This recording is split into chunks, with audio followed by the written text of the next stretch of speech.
Shalom, Shalom Bapak Ibu Saudara yang terkasih di dalam Tuhan. Kembali kita bertemu kembali dalam ibadah online kita. Kita boleh bersama-sama mengikuti ibadah ini. Kita boleh memuji, menyembah Tuhan. Kita boleh sama-sama diberkati dengan kebenaran firman Tuhan. Dimanapun kita berada, kiranya kita boleh mengikuti ibadah ini dari awal, pertengahan, hingga akhirnya.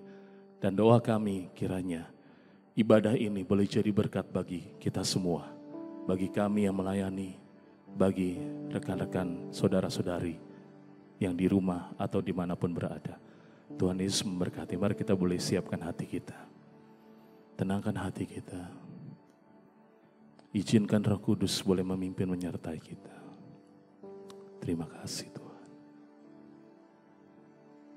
Saya undang kita bangun berdiri bersama-sama, kita mau menghormati Tuhan. Hormat bagi Allah Bapa.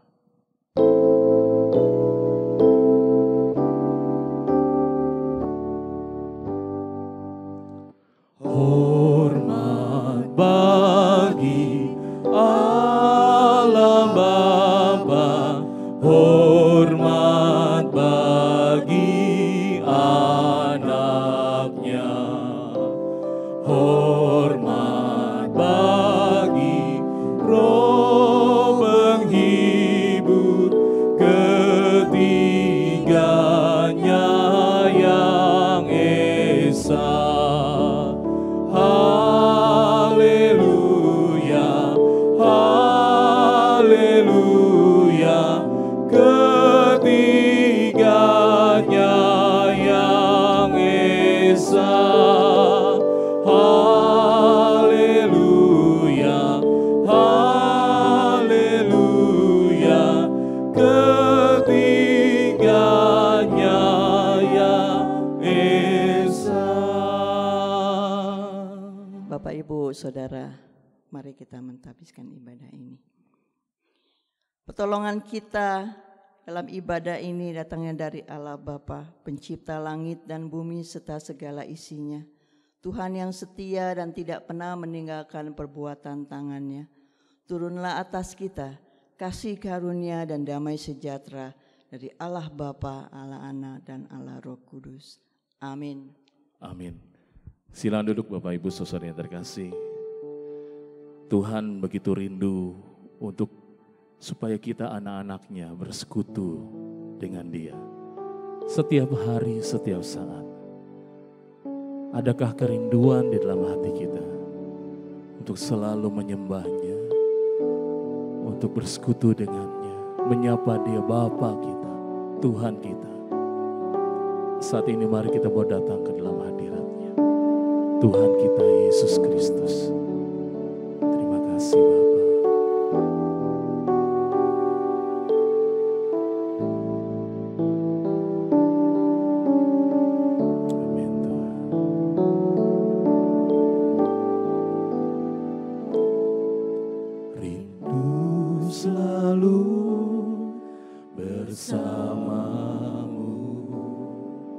Tinggal di dalam kediaman-Mu, oh Tuhan, sebab ku sukai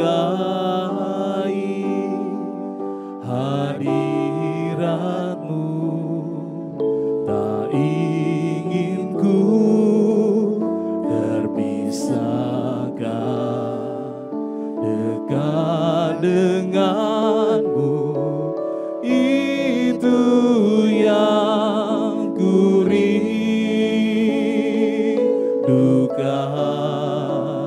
sebab ku dapati kedamaian.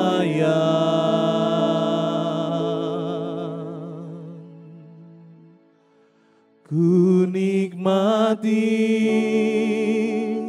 keindahan dan keagungan-Mu, oh Tuhan. Ku nikmati kemuliaan-Mu menyembahmu dengan segenap hatiku. Terima kasih Bapa, rindu selalu bersamamu, tinggal di dalam kediaman-Mu, oh Tuhan, sebab ku sukai hadirat-Mu, tak ingin ku terpisahkan dekat denganmu, itu yang ku rindukan, sebab ku dapati kedamaian, ku nikmati keindahan dan keagungan-Mu, oh Tuhan, ku nikmati kemuliaan-Mu, menyembahmu dengan segenap hatiku. Oh, ku nikmati keindahan dan keagungan-Mu, oh Tuhan, ku nikmati kemuliaan-Mu, menyembahmu dengan segenap aku nikmati,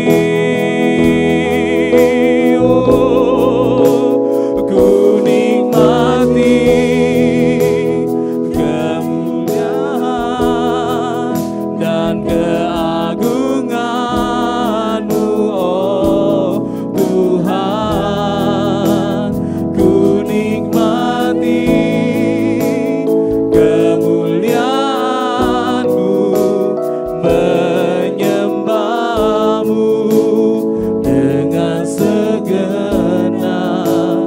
hatiku, menyembahmu Tuhan, menyembahmu dengan segenap hati, menyembahmu Tuhan, menyembahmu dengan segenap hatiku. Oh, haleluya, menyembahmu Tuhan. Terima kasih Bapa, Engkau sungguh baik. Glory, glory bagimu Tuhan. Rindu bersekutu denganmu Bapa, diam di hadirat-Mu. Haleluya. Terima kasih Tuhan Yesus. Terima kasih Bapa, Engkau sungguh baik bagi kami.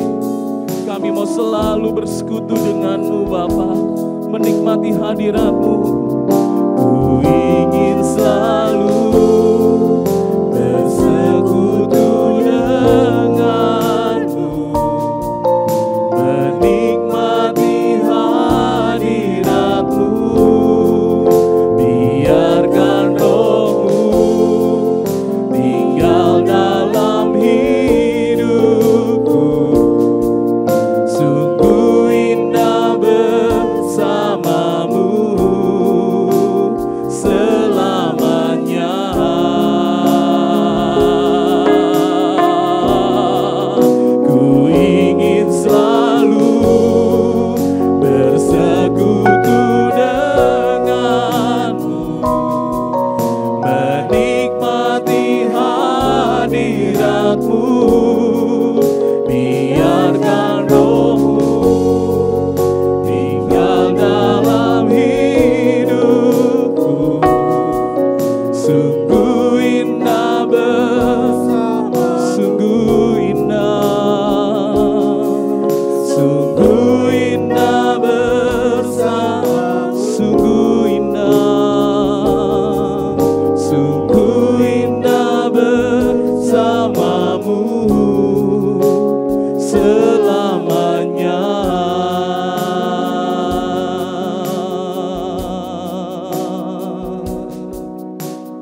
kasih Tuhan.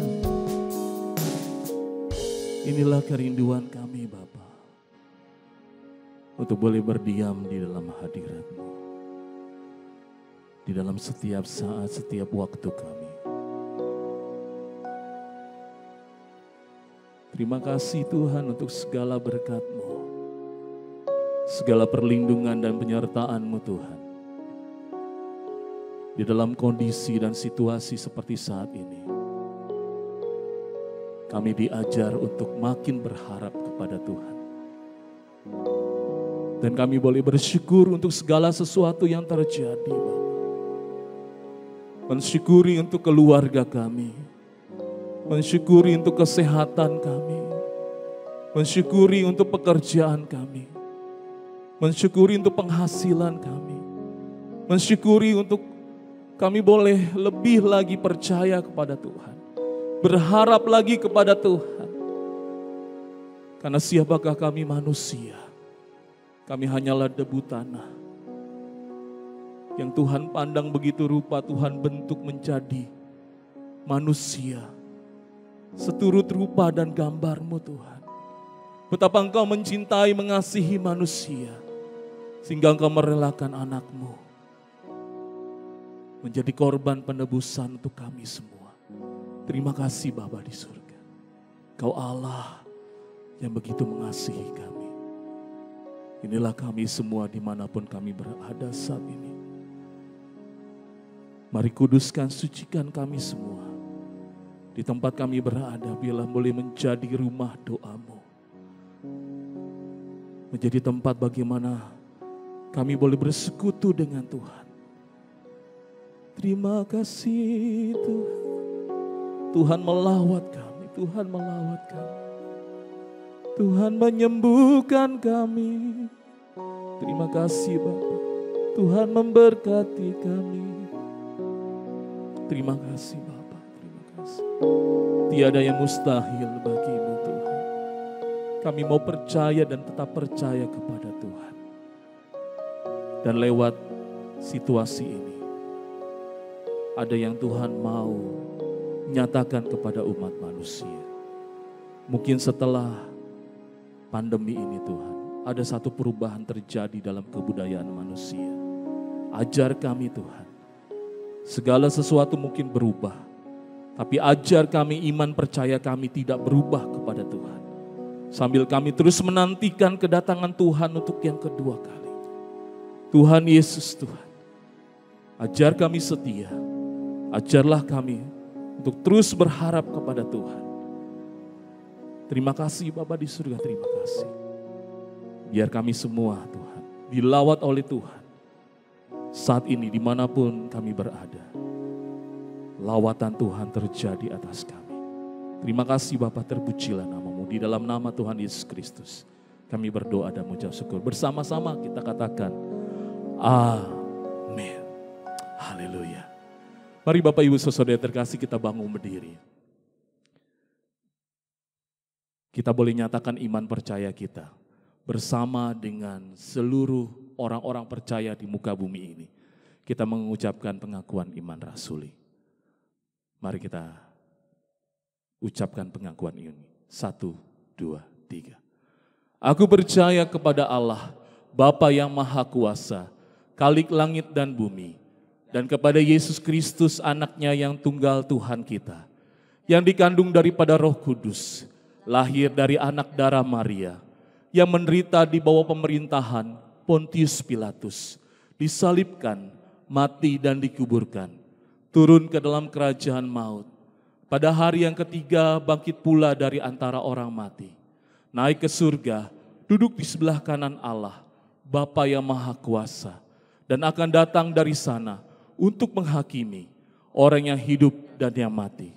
Aku percaya kepada Roh Kudus, gereja yang kudus dan am, persekutuan orang kudus, pengampunan dosa, kebangkitan tubuh, dan hidup yang kekal. Amin. Silakan duduk Bapak Ibu Saudara terkasih. Haleluya.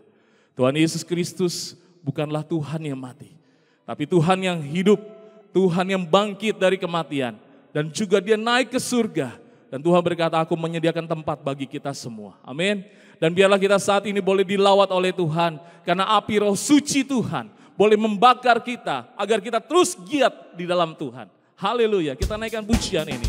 Amin. Mari kita boleh bertepuk tangan sama-sama.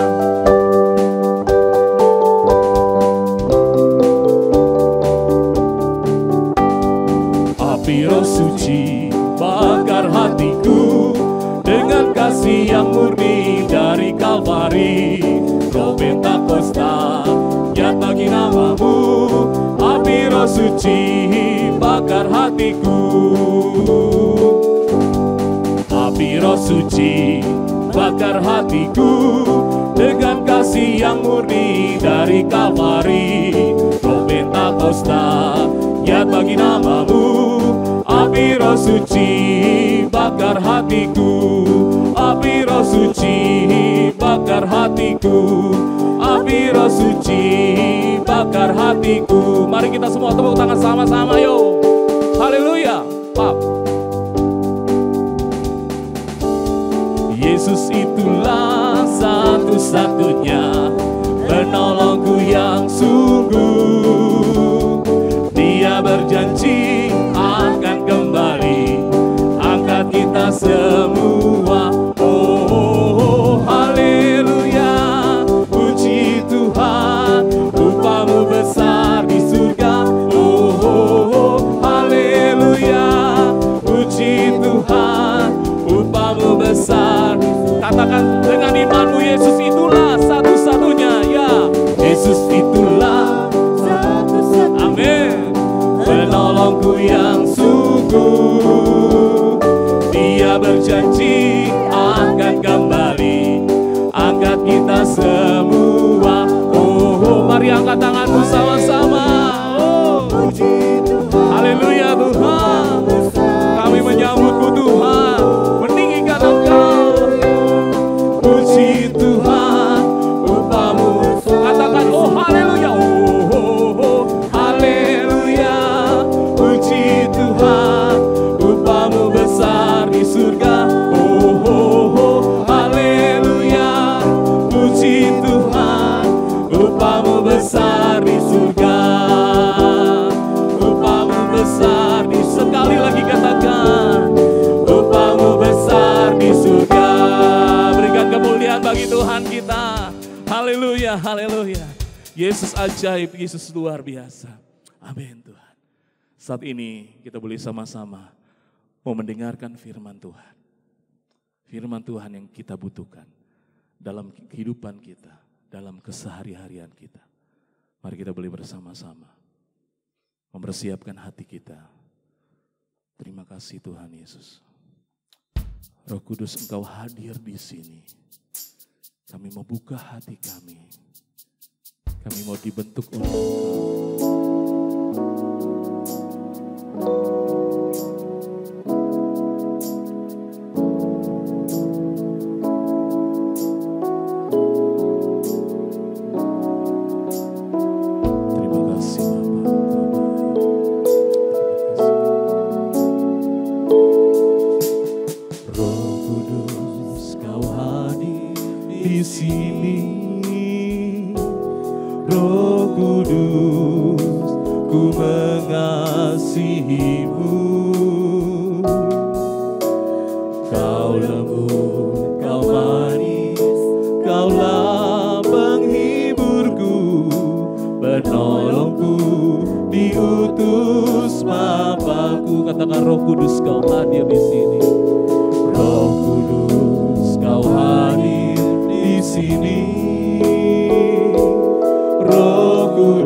hingga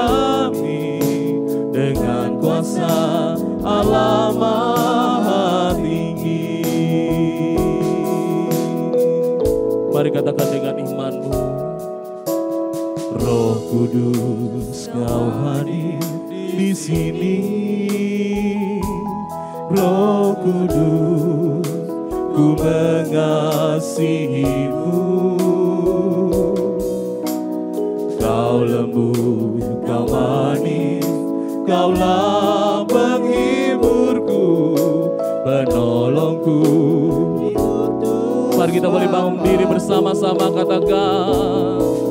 Ku buka hati untuk Roh-Mu Tuhan. Ku buka hati menyembah-Mu Yesus. Jamahlah kami, penuhi kami dengan kuasa Allah-Mu.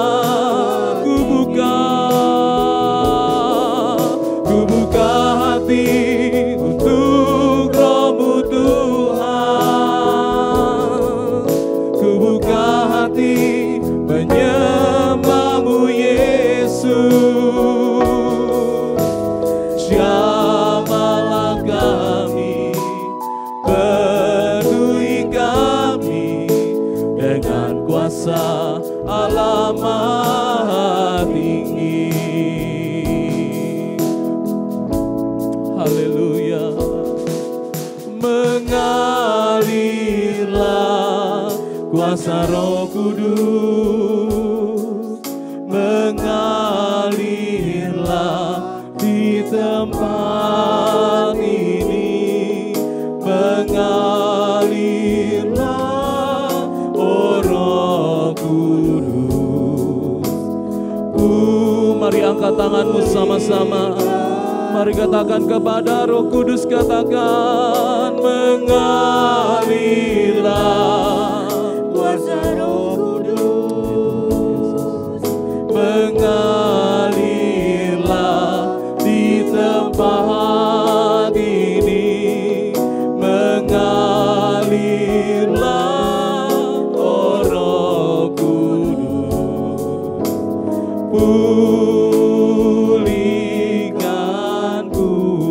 Mengalirlah, oh, mengalirlah kuasa Roh Kudus, mengalirlah di tempat ini, mengalirlah, oh Roh Kudus.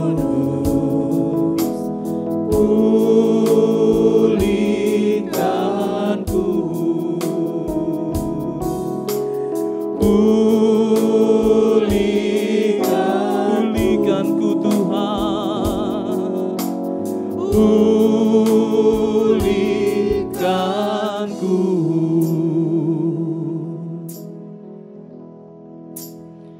Bapa kami dalam surga, kami bersyukur atas pengutusan Roh Kudus dan pencurahan kuasa Roh Kudus di atas kami, sehingga kami umat-Mu dapat dikuatkan, umat-Mu dapat dimampukan, umat-Mu dapat bertahan di dalam setiap situasi ketika tantangan pergumulan hidup menerpa kami.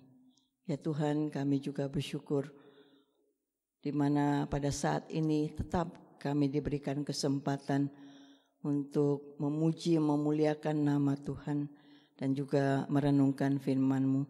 Biarlah Roh Kudus juga yang menuntun kami, bukakanlah mata rohani kami sehingga kami boleh memahami akan firman Tuhan dan terus menjadi tuntunan, bimbingan di dalam kehidupan kami sehingga kami juga boleh hidup berkenan di hadapan Tuhan.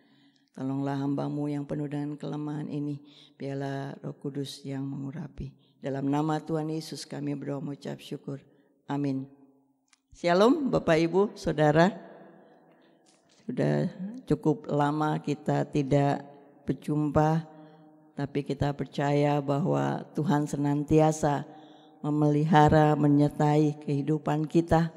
Dan kita juga ada istilah jaga jarak. dengan sesama kita, tetapi jangan kita jaga jarak dengan Tuhan. Dan ini merupakan kesempatan justru bagi kita juga untuk lebih lagi dekat dengan Tuhan. Dan pada bulan Juni minggu pertama ini kita akan merenungkan firman Tuhan yang berdasarkan pada Kisah Para Rasul 1 ayat 9 sampai 11 dengan judul Tuhan yang berjanji untuk datang kembali. Tuhan yang berjanji untuk datang kembali. Saya akan bacakan Kisah Para Rasul 1 ayat 9 sampai 11. Sesudah ia mengatakan demikian, terangkatlah ia, disaksikan oleh mereka, dan awan menutupnya dari pandangan mereka.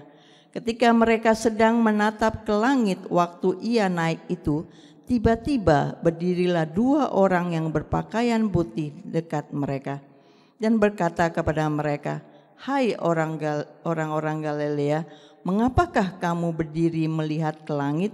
Yesus ini yang terangkat ke surga meninggalkan kamu akan datang kembali dengan cara yang sama seperti kamu melihat dia naik ke surga."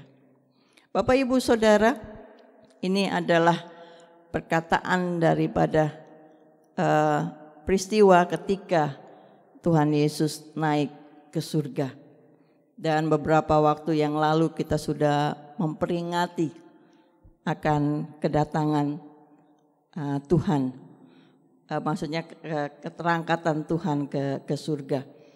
Dan dikatakan oleh para malaikat ketika Tuhan Yesus itu naik ke surga, terangkat dan dikatakan, "Hai orang Galilea, mengapakah kamu berdiri melihat ke langit?" Orang-orang ini, ya para muridnya, para pengikut Tuhan Yesus pada waktu itu menyaksikan, mereka menjadi saksi mata apa yang terjadi. Mereka begitu takjubnya, mereka begitu terkejutnya, pastilah mereka itu belum pernah melihat seseorang terangkat, ya. Dan mereka menyaksikan sendiri bagaimana Tuhan Yesus itu melawan gravitasi bumi. Ya tentunya tanpa alat apapun juga. Dan pada waktu itu pun mereka menyaksikan. Mereka tertegun akan apa yang terjadi. Dan oleh sebab itu tetap mereka menatap ke langit. Dan disinilah para malaikat mengatakan, "Mengapa engkau berdiri melihat ke langit?" Dan disitulah juga dikatakan, Tuhan yang terangkat ke surga, dia akan kembali lagi pada waktunya. Maksudnya di sini bahwa Tuhan meninggalkan, Tuhan terangkat untuk kembali. Dan peristiwa yang nyata pada waktu itu, kembalinya Tuhan Yesus nanti juga merupakan suatu peristiwa yang nyata. Dan pada waktu Tuhan Yesus, sebelum Tuhan Yesus itu disalibkan, ketika Tuhan Yesus sudah dibangkitkan, dan sebelum Tuhan Yesus naik ke surga, banyak pelajaran, banyak hal-hal juga, bahkan janji yang diberikan oleh Tuhan Yesus kepada murid-muridnya dan kepada pengikutnya. Jadi kedatangan Tuhan Yesus yang kedua kali, kedatangannya kembali merupakan suatu harapan yang besar bagi umatnya yang percaya. Dan disinilah kita tahu bahwa ketika Tuhan berjanji bukanlah suatu janji yang kosong, bukan hanya sekedar janji-janji lalu dilupakan, tetapi setiap perkataannya, setiap janji yang diucapkannya pasti akan digenapinya. Jadi inilah harapan bagi kita di segala zaman, bahwa Tuhan Yesus akan datang kembali. Maka kita harus berpegang pada janji Tuhan akan kedatangannya kembali. Nah, mengapa kita harus berpegang pada janji Tuhan akan kedatangannya kembali? Yang pertama yaitu karena dalam janjinya ada pengharapan. Yang kedua, dalam janjinya ada persiapan. Dan yang ketiga, karena dalam janjinya ada penggenapan. Jadi setidaknya ada tiga alasan mengapa kita harus berpegang pada janji kedatangan Kristus kembali. Yang pertama, yaitu karena ada pengharapan. Mari kita membaca dari Yohanes 14 ayat 27, Yohanes 14 ayat 27 dan 28. Dikatakan di sini, damai sejahtera ku tinggalkan bagimu, damai sejahtera-Ku berikan kepadamu. Dengan apa yang kuberikan, tidak seperti yang diberikan oleh dunia kepadamu. Janganlah gelisah dan gentar hatimu. Kamu telah mendengar bahwa aku telah berkata kepadamu, aku pergi, tetapi aku datang kembali kepadamu. Sekiranya kamu mengasihi aku, kamu tentu akan bersuka cita, karena aku pergi kepada Bapa-Ku, sebab Bapa lebih besar daripada aku. Bapak, Ibu, Saudara sekalian, ketika Tuhan Yesus sebelum disalibkan, Dia pun sudah mengatakan bahwa satu saat Dia akan meninggalkan mereka. Dan ketika dikatakan di sini pergi, bukan perginya ketika disalibkan lalu meninggalkan murid-muridnya, karena Tuhan akan bangkit kembali. Tapi ketika Dia pergi, disinilah Dia katakan bahwa Dia kembali pergi kepada Bapa. Karena rumah Tuhan Yesus bukanlah di dunia ini. Hanya Tuhanlah yang berasal dari surga dan Dia kembali ke rumahnya. Dan banyak janji juga yang dikatakan ketika Tuhan Yesus akan kembali ke surga, dikatakan menyediakan tempat bagi kita.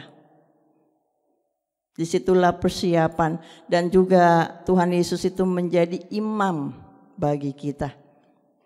Dia berdoa bagi kita. Jadi memang tidak mudah ya ketika ada seorang yang kita kasihi. Apalagi begitu dekatnya seperti murid-muridnya selama 3 tahun lebih terakhir di dalam kehidupan mereka. Mereka senantiasa bersama dengan Tuhan. Mereka mendengarkan pengajarannya. Mereka melihat bagaimana mujizat yang dilakukan oleh Tuhan. Kesembuhan demi kesembuhan. Kasih daripada belas kasihan yang dinyatakan oleh Tuhan Yesus ketika melihat banyak orang yang dikatakan tanpa gembala. Dan disitulah tentunya merupakan suatu kesedihan ketika Tuhan Yesus mengatakan, aku akan pergi.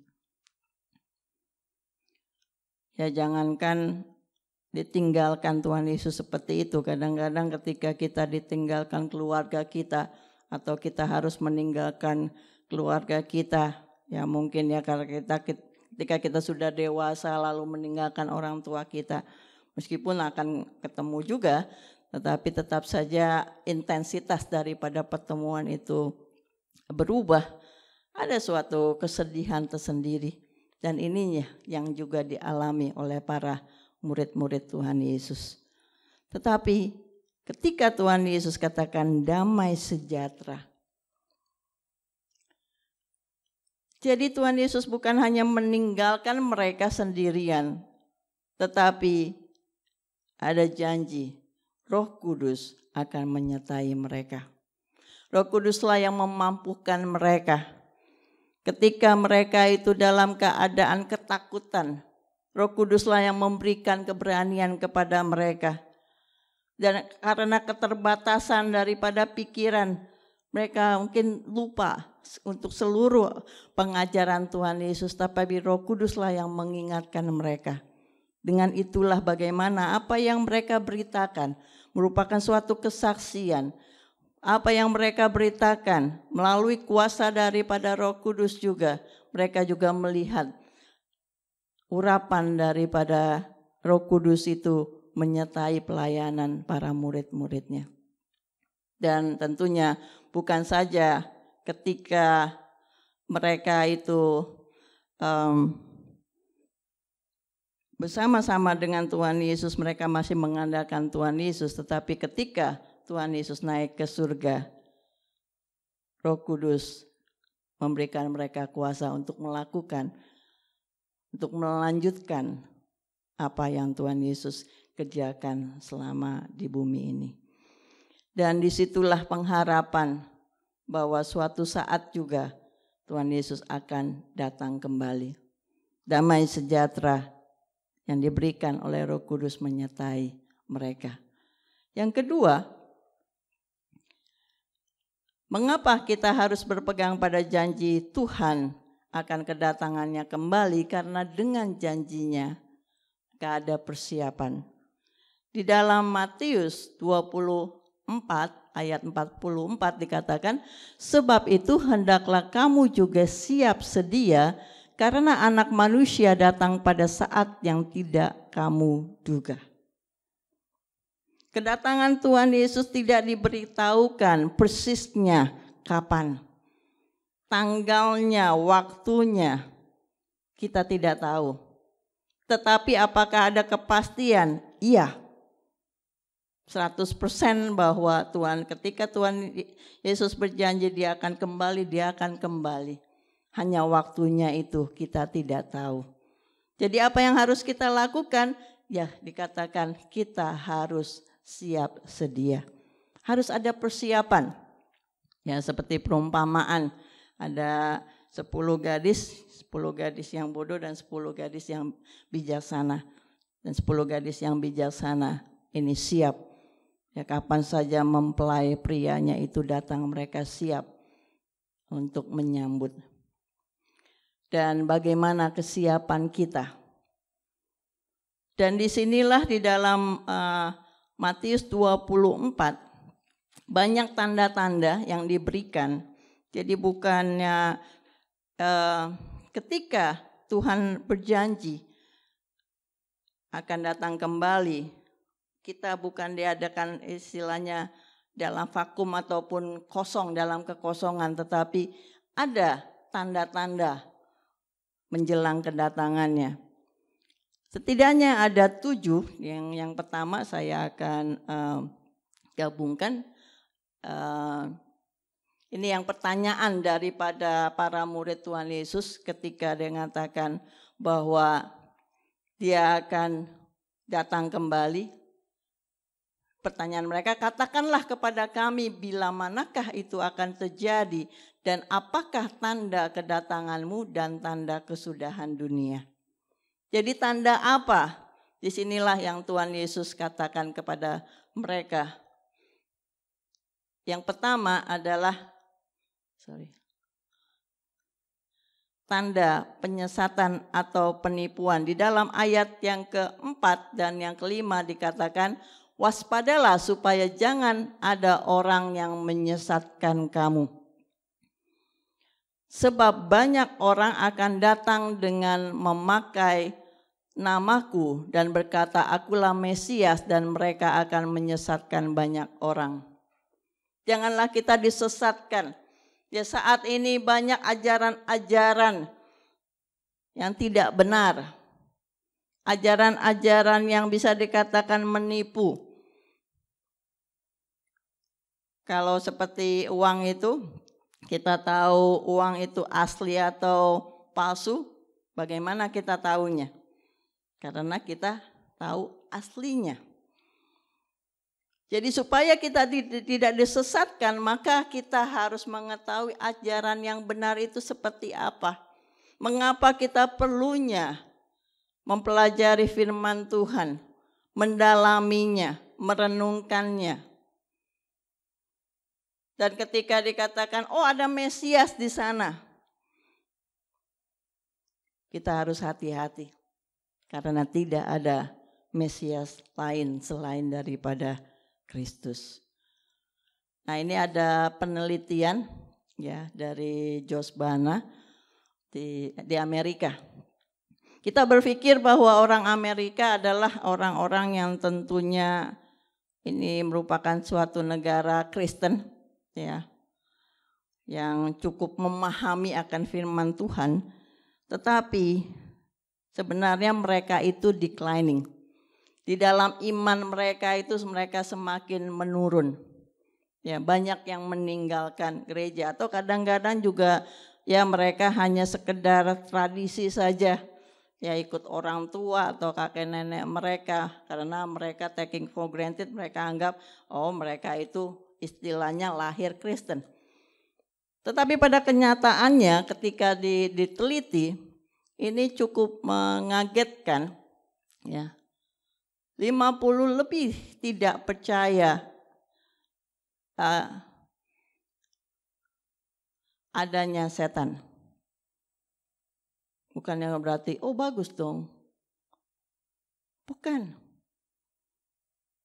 Mereka menganggap bahwa ya hidup manusia begitu saja, tidak ada gangguan apa-apa secara spiritual. Ini bahaya.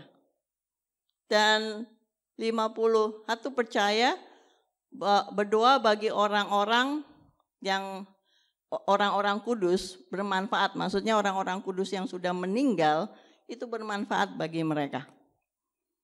Kita tahu bahwa kita tidak ada kaitannya dengan orang yang sudah meninggal ataupun sekalipun dia itu dianggap adalah orang-orang yang rohani. Dan banyak penelitian lainnya yang cukup mengagetkan. Dengan kata lain ini adalah merupakan suatu penyesatan. Dan penyesatan yang berikutnya dikatakan di dalam ayat yang 11 bahwa banyak nabi palsu akan muncul dan menyesatkan banyak orang. Dan di dalam 2 Timotius 4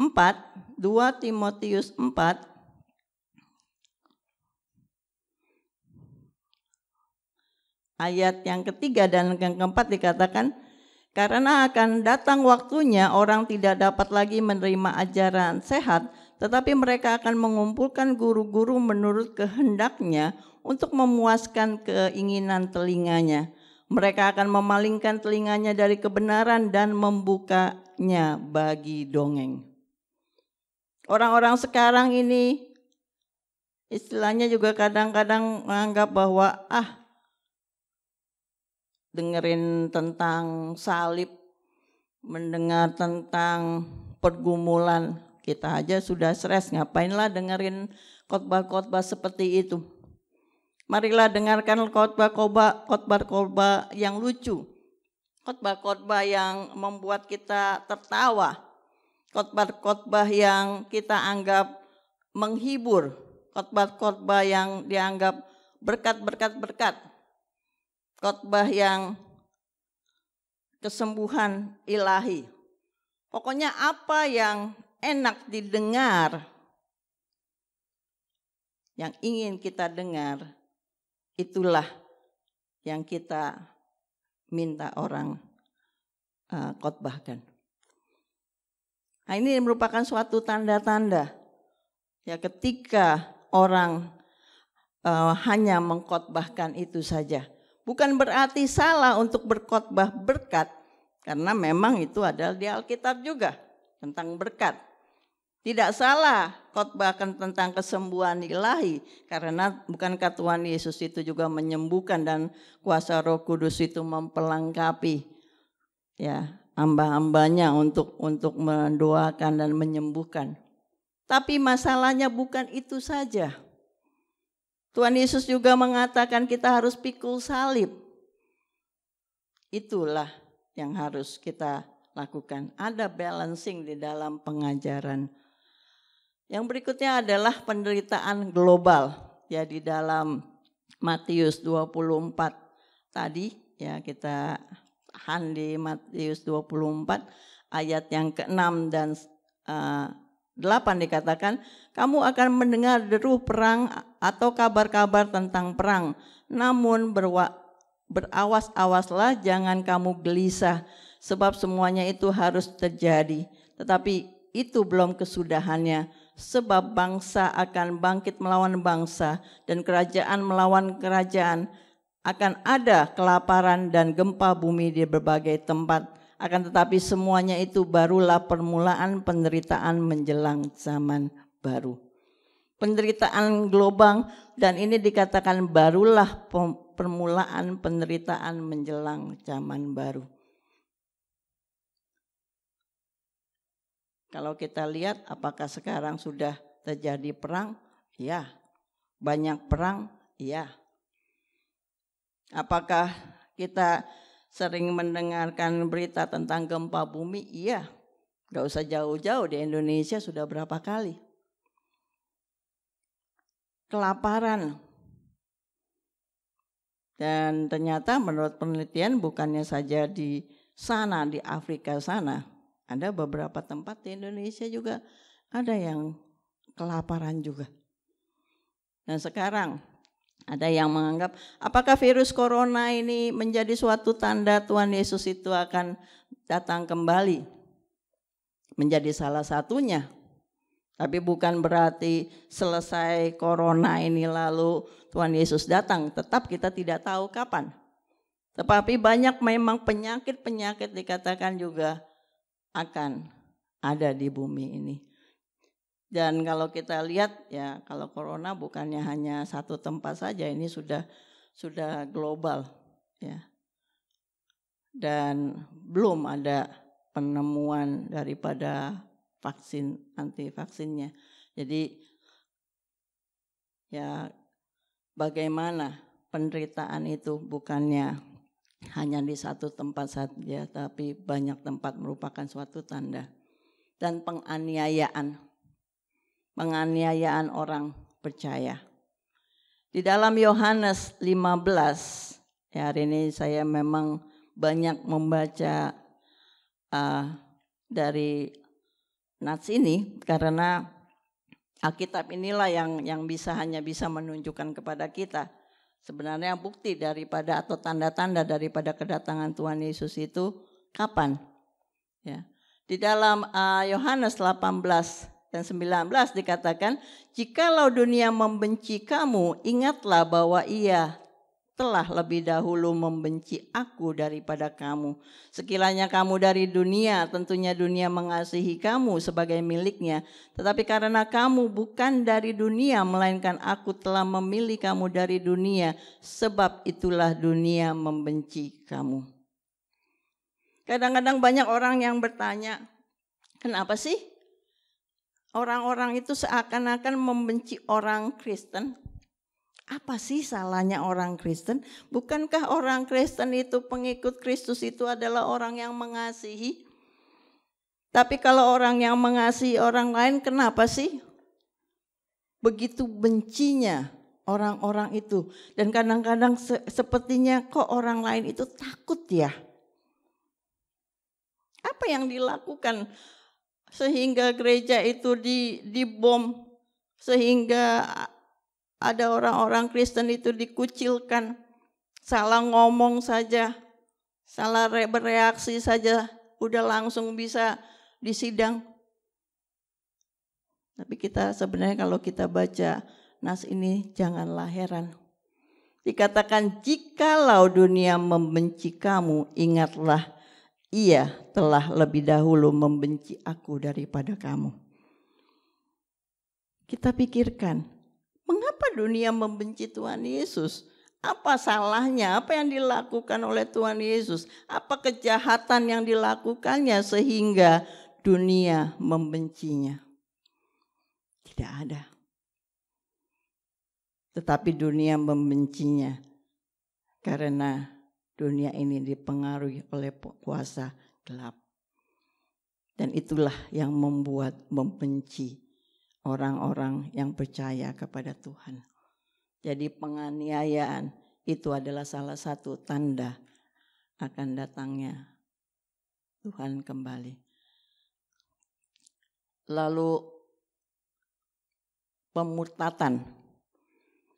Di dalam ayat 10 dikatakan dari Matius 24, dan banyak orang akan murtad dan mereka akan saling menyerahkan dan saling membenci. Pada saat ini banyak orang yang menganggap bahwa bedanya apalah menjadi Kristen dan menjadi tidak Kristen kayaknya sama-sama aja tuh. Ya sudahlah, tinggalkan juga nggak ada masalah. Dan dikatakan di dalam Lukas 18 ayat 8 Tuhan Yesus bertanya, jika anak manusia itu datang, adakah ia mendapati iman di bumi? Jadi ketika Tuhan Yesus datang, apakah masih ada iman di bumi? Bagaimana dengan kita? Apakah kita masih bertahan hingga akhirnya? Apakah kita masih beriman kepada Tuhan ketika Tuhan Yesus itu datang kembali? Jadi janganlah tinggalkan hanya karena kenikmatan dunia ini, hanyalah kekayaan dunia ini. Janganlah kita menyerahkan iman kita, karena kita harus terus berpengharapan kepada Tuhan. Dan kita harus menyiapkan diri dengan berjaga-jaga akan kedatangan Tuhan. Dan selanjutnya ada pendurhakaan. Ya, dunia ini digambarkan seperti pada waktu zaman Nuh, ya, orang-orang seenak-enaknya saja. Semua kenikmatan dunia itu mereka jalani, belum lagi kejahatan. Dan inilah yang dikatakan tanda-tanda pada akhir zaman itu, apa yang dilakukan oleh orang-orang di dalam dunia ini. Dalam 2 Timotius 3 ayat yang ke-1 sampai ke-5. Tolong diperhatikan, pelan-pelan kita melihatnya dan kita pikirkan, apakah ini sudah terjadi pada saat ini? 2 Timotius 3 ayat 1 sampai 5. Ketahuilah bahwa pada hari-hari terakhir akan datang masa yang sukar. Manusia akan menyintai dirinya sendiri dan menjadi hamba uang. Keegoisan manusia, fokus manusia pada dirinya. Yang lain tidak dipikirkannya, mereka menjadi hamba uang. Katakan mereka akan membual dan menyombongkan diri. Mereka akan menjadi pemfitnah. Mereka akan berontak terhadap orang tua dan tidak tahu berterima kasih, tidak mempedulikan agama, tidak tahu mengasihi, tidak mau berdamai, suka menjelekkan orang, tidak dapat mengekang diri, garang, tidak suka yang baik, suka mengkhianat, tidak berpikir panjang, belagak tahu, lebih menuruti hawa nafsu daripada menuruti Allah. Secara lahiriah mereka menjalankan ibadah mereka, tetapi pada hakikatnya mereka memungkiri kekuatannya. Jauhilah mereka itu. Jadi Bapak Ibu Saudara, kalau katakanlah ini kita buat daftar keadaan manusia pada zaman akhir ini, mungkin kita bisa contreng semuanya. Ini sudah terjadi, ini yang terjadi, ini yang sedang terjadi. Jadi tanda-tandanya begitu jelasnya. Tapi inilah ada suatu berita baik bagi kita dan merupakan juga peringatan bagi kita bahwa pada akhirnya dikatakan, dan Injil kerajaan ini akan diberitakan di seluruh dunia menjadi kesaksian bagi semua bangsa. Sesudah itu barulah tiba kesudahannya. Ini jelas sekali. Mengapa Tuhan Yesus itu belum datang? Ini yang akan kita lanjutkan menjadi poin yang selanjutnya. Yang ketiga, mengapa kita berpegang kepada janji Tuhan akan kembali? Karena ada penggenapan. Di dalam 2 Petrus 3 ayat 9 sampai 13 saya akan bacakan ayat yang ke-9 terlebih dahulu. 2 Petrus 3 ayat yang ke-9 dikatakan, Tuhan tidak lalai menepati janjinya. Sekalipun ada orang yang menganggapnya sebagai kelalaian, tetapi ia sabar terhadap kamu karena ia menghendaki supaya jangan ada yang binasa, melainkan supaya semua orang berbalik dan bertobat. Saudara ingin Tuhan Yesus datang kembali? Segera, marilah kita beritakan Injil. Karena itulah kasih Tuhan tetap dinyatakan pada saat ini. Mengapa Tuhan belum datang? Karena dikatakan ia menghendaki supaya jangan ada yang binasa. Masih banyak orang yang belum mengenalnya, masih banyak orang yang belum percaya kepadanya. Masih banyak orang yang belum mengalami keselamatan. Dan mereka pada akhirnya akan masuk pada kematian yang kekal. Tapi bukan itu yang Tuhan mau. Maka dengan kesabarannya, Tuhan memberikan waktu supaya banyak orang yang berbalik dan bertobat. Jadi, jika kita ingin Tuhan datang kembali, marilah kita akan menyaksikan penggenapannya. Karena ketika Injil sudah diberitakan dan orang-orang sudah mendengarkan Injilnya, orang-orang sudah menerima keselamatan daripadanya, maka dikatakan itulah kesudahannya. Dan disinilah mari kita akhiri dengan pembacaan dari Matius 24 ayat 30 dan 31. Matius 24 ayat 30-31. Pada waktu itu akan tampak tanda Anak Manusia di langit dan semua bangsa di bumi akan meratap dan mereka akan melihat Anak Manusia itu datang di atas awan-awan di langit dengan segala kekuasaan dan kemuliaannya. Dan ia akan menyuruh keluar malaikat-malaikatnya dengan meniup sangkakala yang dahsyat bunyinya. Dan mereka akan mengumpulkan orang-orang pilihannya dari keempat penjuru bumi, dari ujung langit yang satu ke ujung langit yang lain. Katakan, mereka akan mengumpulkan orang-orang pilihannya. Jadi kepastian akan kedatangan Tuhan Yesus itu nyata. Janji bahwa Tuhan akan datang kembali itu akan digenapi. Dan pada saat digenapi, maka malaikat akan mengumpulkan orang-orang pilihannya. Orang-orang yang setia kepada Tuhan hingga akhirnya. Marilah kita mempersiapkan hidup kita dengan hidup berkenan di hadapan Tuhan. Marilah kita mempersiapkan kedatangan Tuhan dengan memberitakan berita keselamatan yang kita sudah alami. Saksikanlah itu kepada keluarga kita, saksikanlah itu kepada orang-orang di sekitar kita. Mereka perlu mengalami harapan di dalam Tuhan. Kiranya mereka berbalik dan bertobat. Dan kita juga hidup di dalam kebenaran. Amin. Bapa kami dalam surga, kami bersyukur untuk peringatan akan firman Tuhan mengingatkan kami kembali bahwa memang Tuhan akan datang kembali. Dan sementara ini, biarlah kami juga bersiap-siap, kami berjaga-jaga. Ya Tuhan, tolonglah kami. Jika selama ini kami tidak hidup berkenan di hadapan Tuhan, tolonglah kami sehingga kami juga boleh hidup berpaling kepada Tuhan dan bertobat, hidup di dalam kebenaran, hidup untuk menyenangkan Tuhan.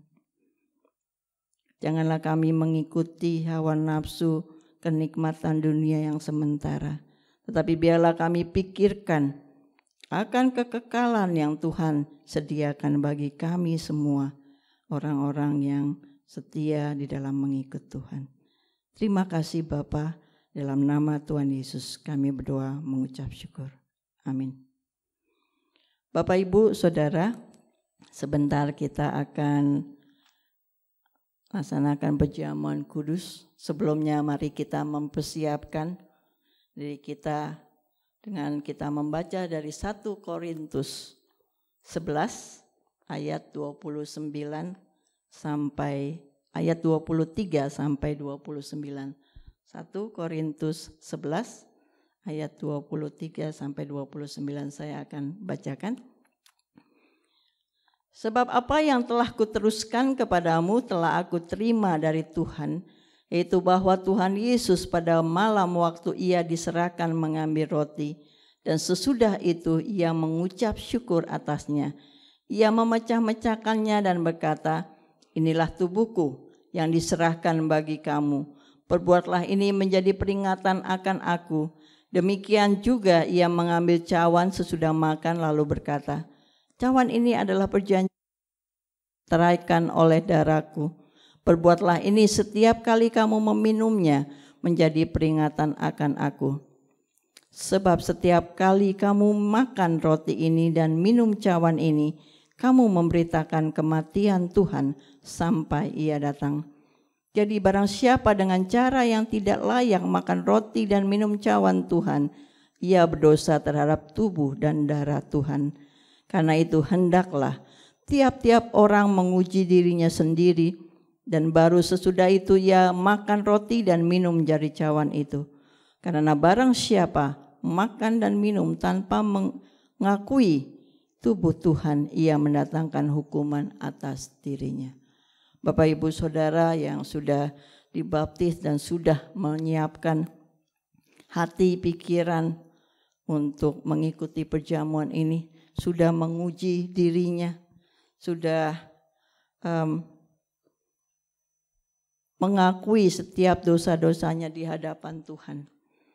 Marilah mengikuti perjamuan ini. Dan seperti dikatakan, kita melakukannya sebagai peringatan akan penderitaan Tuhan. Kita melakukannya karena kita memberitakan kematian Tuhan sampai ia datang. Jadi perjamuan kudus ini bukanlah suatu rutinitas, tetapi merupakan suatu peringatan akan karya Tuhan yang besar bagi hidup kita.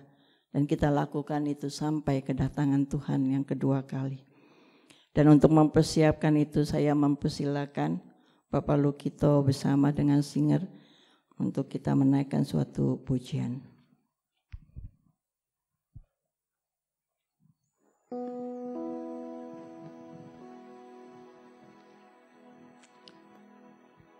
Terima kasih Tuhan. Kita telah diberkati dengan kebenaran firman Tuhan. Bahwa Tuhan akan datang kembali dan pasti Tuhan akan datang kembali. Kabar kedatangan Tuhan biarlah membuat kita menjadi siap. Kita boleh tahu bahwa ada penggenapan janji Tuhan. Mari saat ini setiap kita yang telah dengar firman Tuhan ini, jangan berdiam diri. Mari datang di hadapan Tuhan. Mari akui setiap dosa dan salah kita. Mohon dilayakkan oleh Tuhan.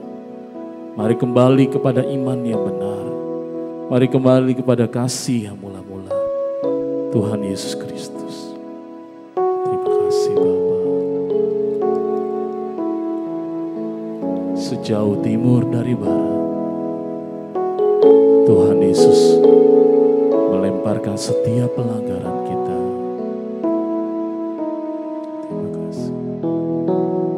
Mari kita naikkan pujian ini. Sejauh timur dari barat, Engkau membuang dosaku. Tiada kau ingat lagi pelanggaranku.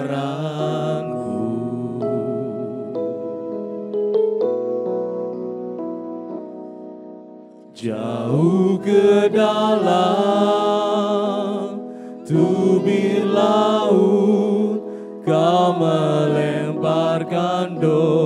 dosaku. Tiada kau berhitungkan kesalahanku. Betapa besar kasih pengampunanmu Tuhan. Tak kau pandang hina hati yang hancur.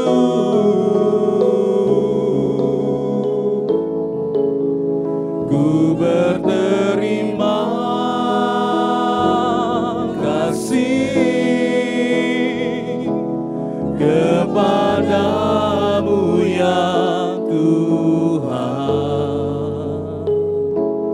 Pengampunan yang kau beri, pulihkanku. Pengampunan yang kau beri Tuhan. Pengampunan yang kau, pengampunanmu Tuhan. Pengampunan yang kau beri, pengampunanmu Tuhan. Pengampunan yang kau beri, pulihkanku.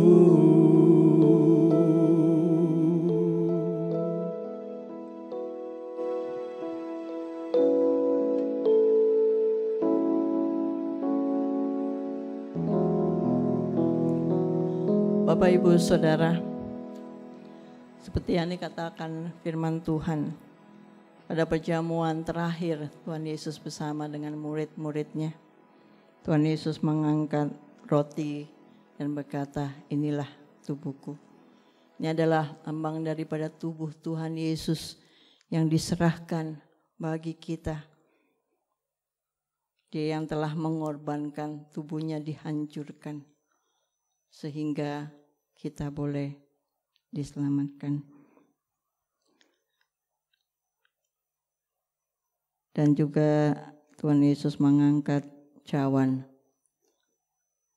Dan ini adalah lambang daripada darahnya. Dan sebentar kita akan melakukannya.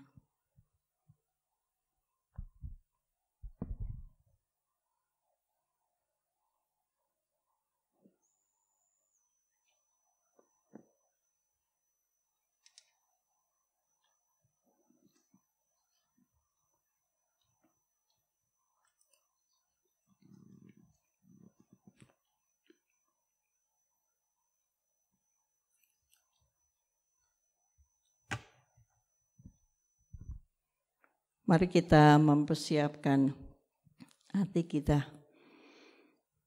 Kita mengangkat roti di tangan kanan kita. Kita mensyukuri atas apa yang Tuhan telah berikan bagi kita. Tubuhnya yang begitu elok, tidak ada cacat, dan juga tidak ada noda dosa sedikit pun. Tetapi Dia telah menyerahkan hidupnya yang kudus. Untuk itulah hanya Tuhan Yesuslah sebagai Allah yang dapat menyelamatkan kita, yang menebus kita. Marilah kita memakannya dengan ucapan syukur.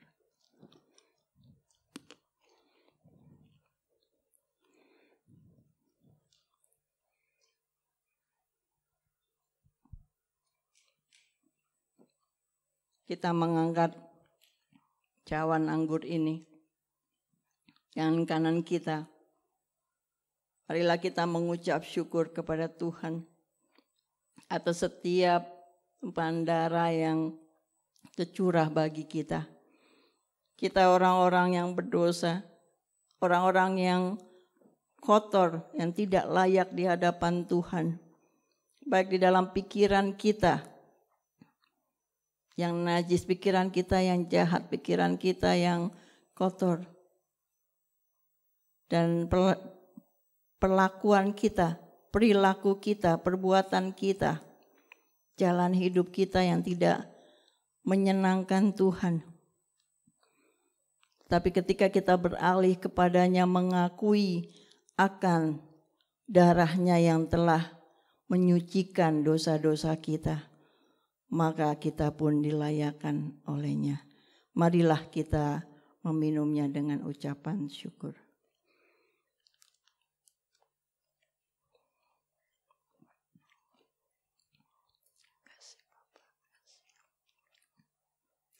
Saya persilakan para kepala keluarga sebagai imam di dalam keluarga, maupun jika saudara orang diri melakukannya, biarlah saudara pada saat ini mengambil waktu sejenak untuk mensyukuri setiap karya Tuhan.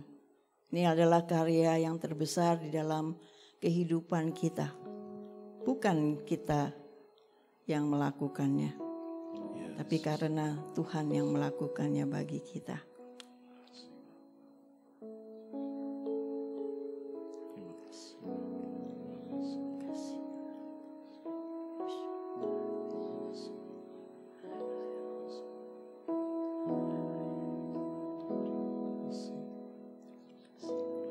Dalam perenungan ini saya persilakan Bapak Lukito kembali menaikkan pujian. Betapa besar kasih pengampunanmu Tuhan, tak kau pandang hina hati yang hancur.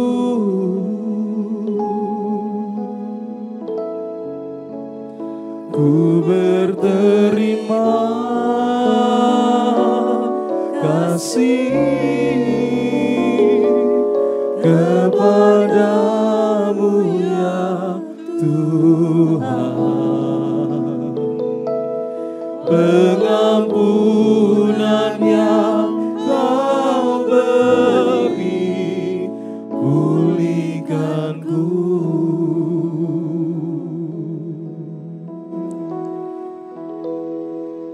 Haleluya. Kita bersyukur atas pengampunan Tuhan dalam kehidupan kita. Bapak, Ibu, Saudara, tetap semangat dalam beribadah, tetap semangat menjalani hidup ini, karena kita percaya Tuhan senantiasa menyertai kita dan memelihara kita. Kita ada sebagaimana kita ada saat ini, itu adalah anugerah daripada Tuhan. Dan kami mengucapkan terima kasih untuk dukungan Bapak Ibu sekalian di dalam mendukung pekerjaan Tuhan, khususnya di GKRI Jemaat Mangga Besar ini. Dan kami juga bersyukur jika Bapak Ibu Saudara juga terus memberi untuk mendukung pelayanan di Mangga Besar ini. Dan kami percaya kita dapat memberi karena berkat daripada Tuhan.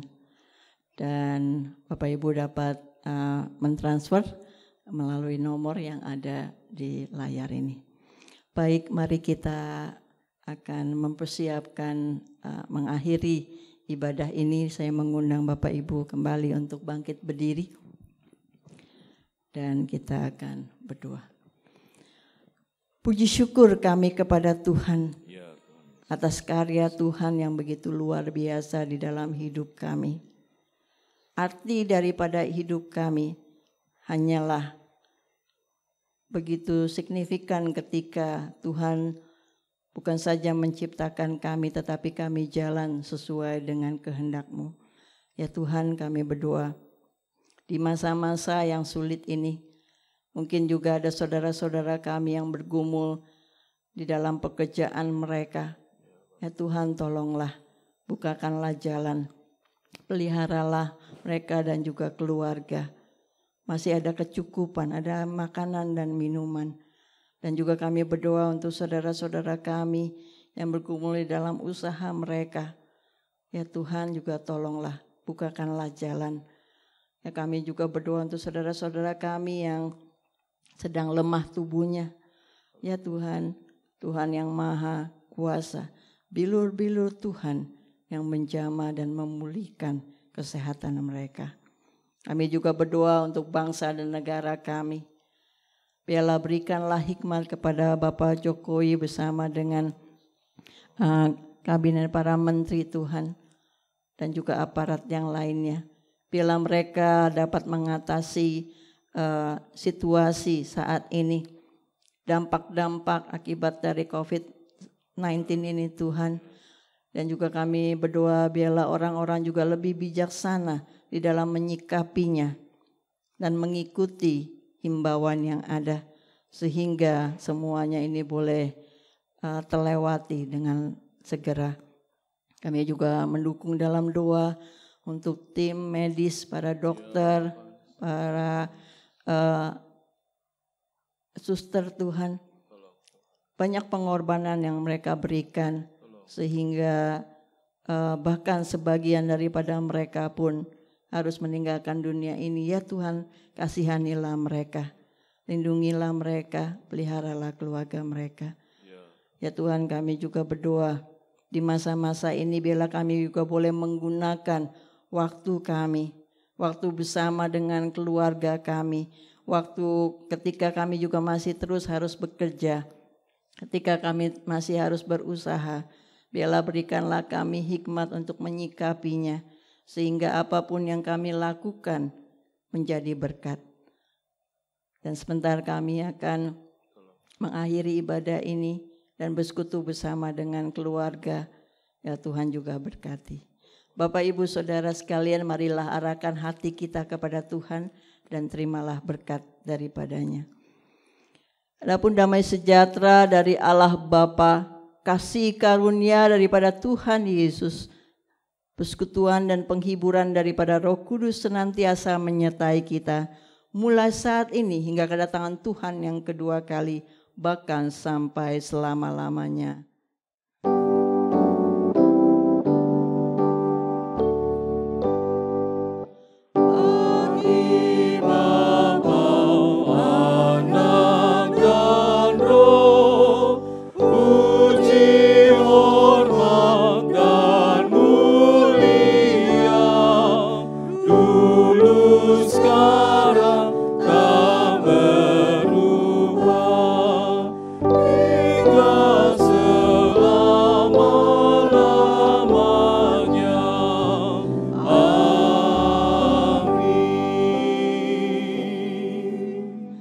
Tuhan Yesus memberkati.